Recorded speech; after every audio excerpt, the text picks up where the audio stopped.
좋아요, 구독! 2차 전지 같은 경우에는 계속해서 하방 압력을 받아왔을 때 2차 전지에 갑작스럽게 KB에서 인버스 ETF 나왔어요. 네. 인버스 ETF 같은 경우에는 2024년도 전망은 어떻게 보실까요?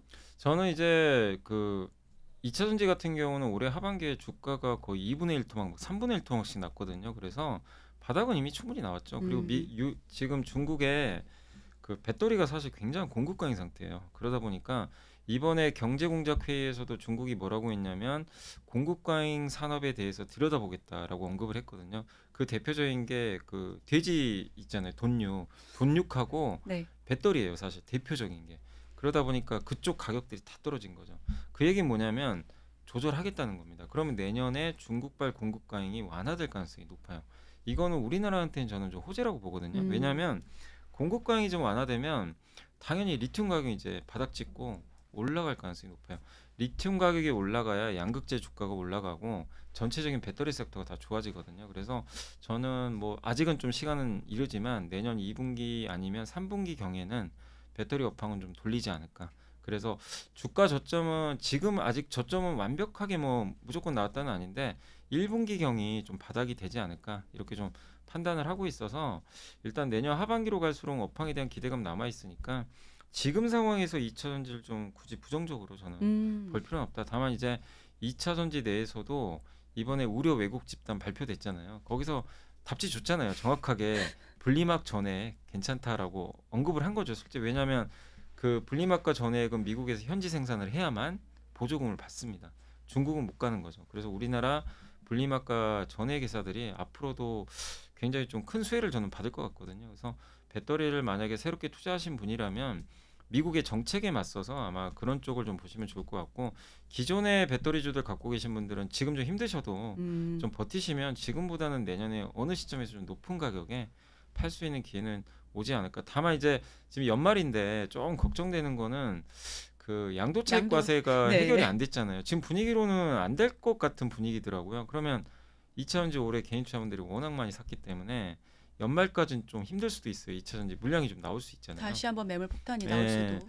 그래서 이미 좀 에코프로 같은 기업들은 지금 주가가 그 추경호 부총리 언급 이후로 주가 연일 좀 빠지고 있거든요. 그러니까 그건 이제 세금 문제 때문이죠. 그래서 약간 연말까지는 쉽지 않겠지만 그걸 좀 잘 이겨내시면 내년엔 그래도 조금 낫지 않을까라고 판단을 하고 있습니다.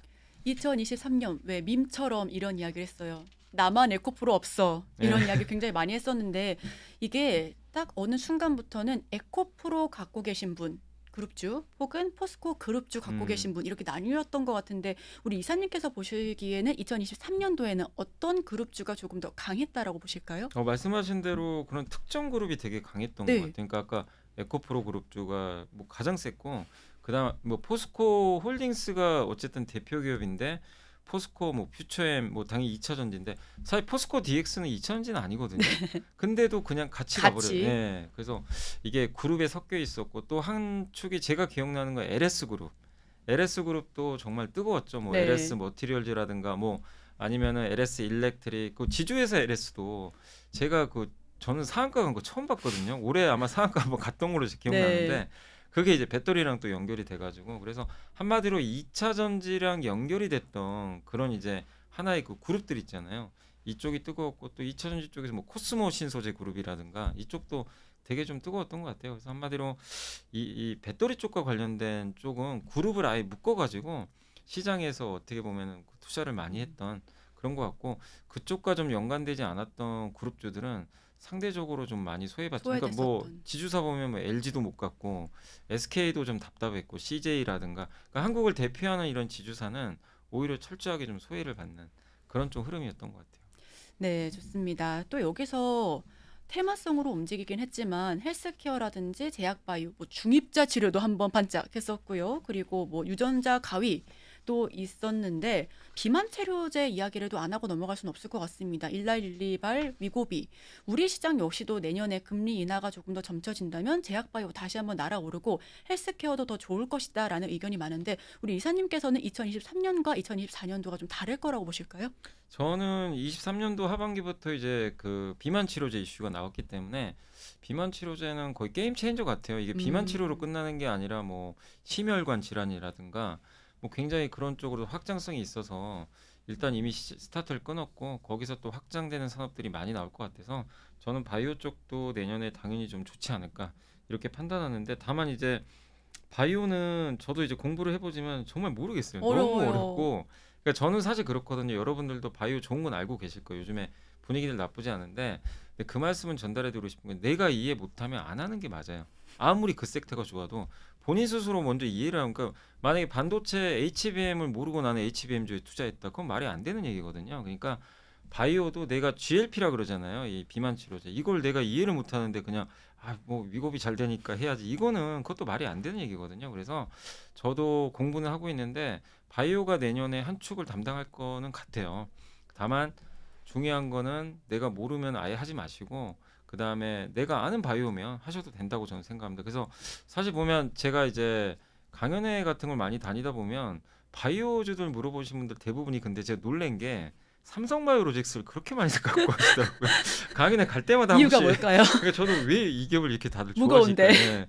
주가는 거의 안 가잖아요. 근데 이제 그 저는 뭐 삼성바이오로직스도 그렇고 CDMO 하잖아요. 이제 위탁 생산을 하는데 우리나라가 어쨌든 1등이잖아요. 그래서 저는 CDMO 투자도 저는 충분히 매력 있다 이렇게 보고 있고 다만 아쉬운 건 이런 위고비라든가 이런 글로벌 블록버스터 신약을 한국 기업들이 그걸 위탁 생산까지 해주면 한 단계 레벨업 할 것 같아요. 근데 아쉽게도 비만 치료제는 아직 우리나라가 하고 있는 게 없거든요. 네. 그래서 내년도 관전 포인트는 한국의 대표적인 CDMO 기업들이 이런 비만 치료제라든가 이런 정말 큰 회사의 제품들을 수주할 수 있는지 그것도 하나의 좀 관전 포인트가 좀 될 것 같고 그리고 아까 이제 바이오 말씀드렸지만 헬스케어 쪽은 바이오만 있는 게 아니라 의료기기도 많은데 내년도에도 계속 좋을 건 피부 미용 의료기기 미용기기. 예, 네. 그쪽은 계속 좋을 것 같아요.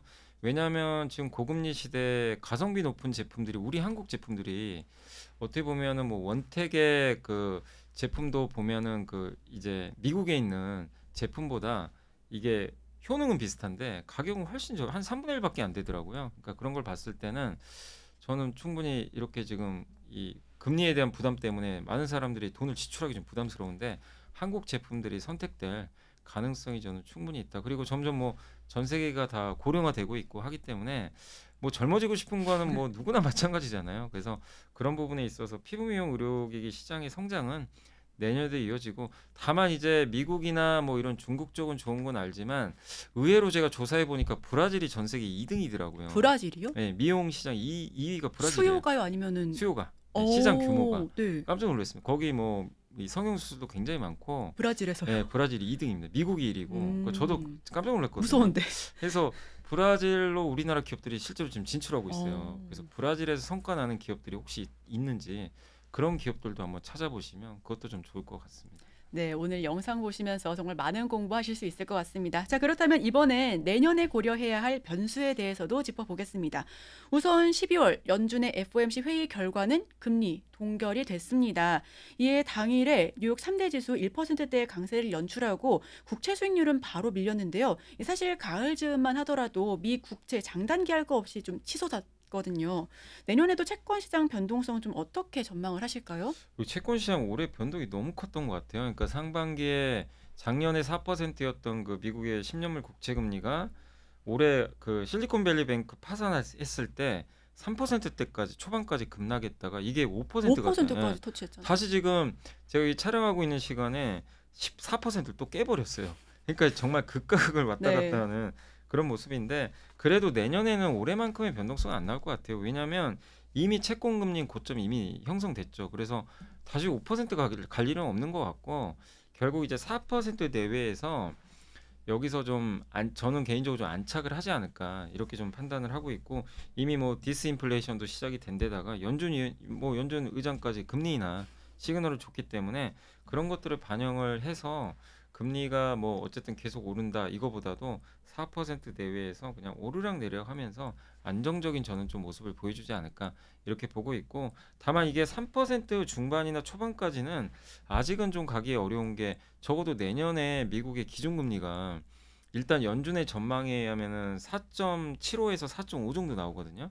그러면은 내년에 3% 중반까지 가면은 이게 어쨌든 시장이 또 너무 앞서가는 거거든요. 그래서 일단은 지금 금리 뭐 미국의 국채 금리 수준은 뭐 4% 내외 정도에서 좀 머물지 않을까. 그러니까 지금 정도에서 변동성이 줄어든 상태로 계속 좀 안정화되지 않을까. 그래서 채권 시장 변동성은 이제 좀 많이 줄어들 것으로 저는 좀 판단을 하고 있습니다.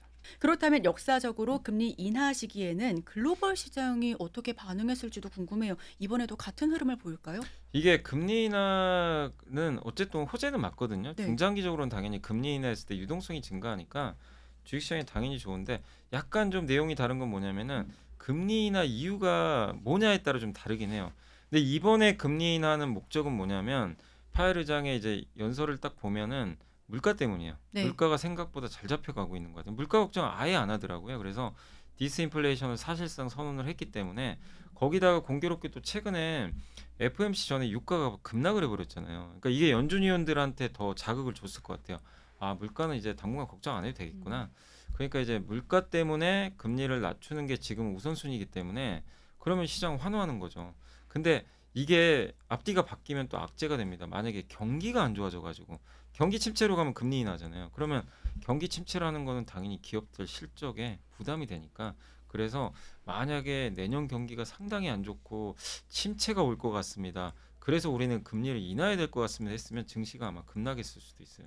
근데 이번 발언은 그게 아니거든요. 결과는 같은데 예. 중간에 그 이유가 이유가 달라요. 다르네요. 오히려 미국 경기가 지금 시장은 내년에 뭐 경제가 올해보다 좋은 건 아니에요. 근데 시장은 알고 있지만 시장은 뭘 좋아하냐면은 물가는 안정화됐는데 경기가 너무 뜨거운 거 안 좋아요. 왜냐하면 경기가 너무 뜨거운 금리를 올리거든요. 네. 근데 경기가 그냥 미지근하면 좋아요. 예, 골디락스. 골디락스라고 그러죠.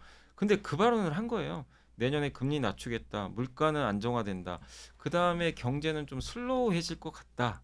이 세 개가 다 주식시장이 좋아하는 발언들입니다. 네. 근데 이거를 연준 의장이 직접 했으니 시장이 이제 환호를 한 거죠. 그래서 그런 부분들이기 때문에 이번에 금리 인하는 어쨌든 호재인데 이게 바뀌어서 어느 날 경기 침체 때문에 인하를 세게 해야 될 것 같습니다. 그러면 그때는 한번 증시가 한번 무너질 수도 있어요. 그래서 이 경기에 따라서 좀 달라질 수 있다는 거 염두에 두시면 좋겠습니다. 여기에 글로벌 IB인 JP모건은 내년 40여 개국에서 선거를 진행해서 변동성을 피할 수 없을 것이다라고 전망을 하고 있습니다. 무려 40여 개국에서 선거를 실시하는데 이 부분에 대해서 리스크는 어떻게 전망하실까요?